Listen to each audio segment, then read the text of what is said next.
Shalom guys, it's your girl Ahavaya, also known as Juliet.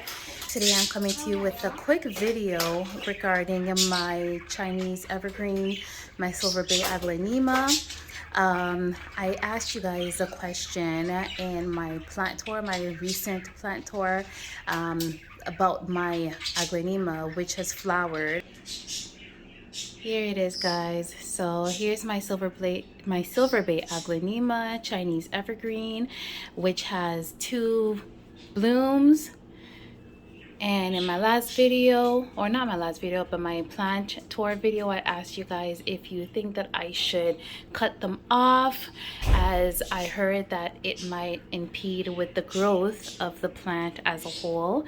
And a couple of you responded, and I'd like to shout you two out.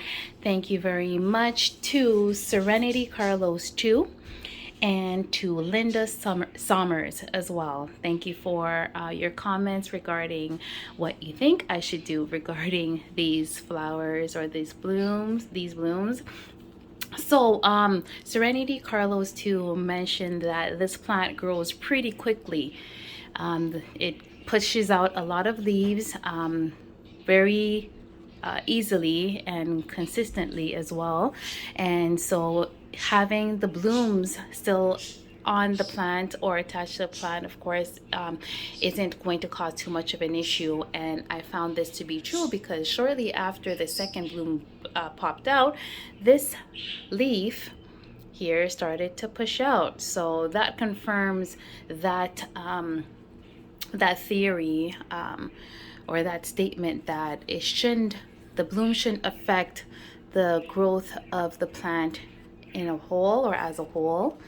Right now, Linda Sommers mentioned that you know what, although you know, they're not that detrimental, they do suck out some of the energy from the plant, causing the plant to grow a little bit slower. So in that sense, I mean, this leaf is, although it's out, it is taking a longer time for it to come out fully and open up, usually by now, and it's been about a month and a half now, actually. I think that the bloom started to grow, but since it's popped out, it's still been a while and it still hasn't unfurled.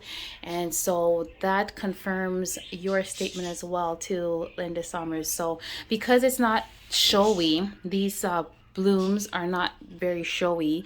They look like the blooms of a peace lily, actually, and they're not that showy. So what I think I'm going to do is actually cut them off. I've seen them, I've experienced it, and I'm good at this point in time.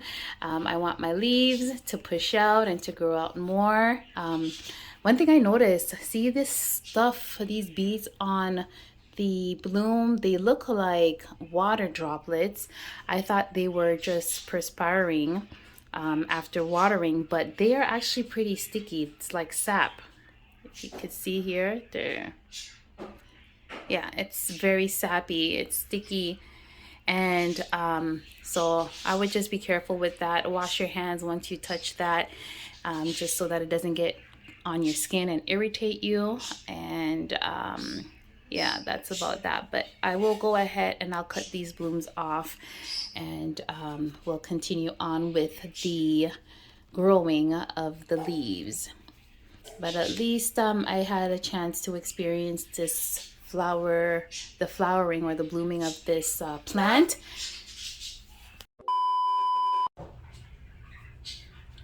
So what you're going to want to do is cut the bloom off at the lowest point possible. Okay, so here's one.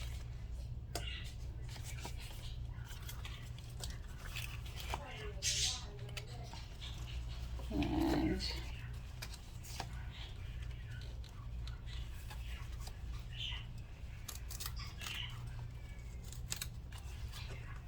here's the other.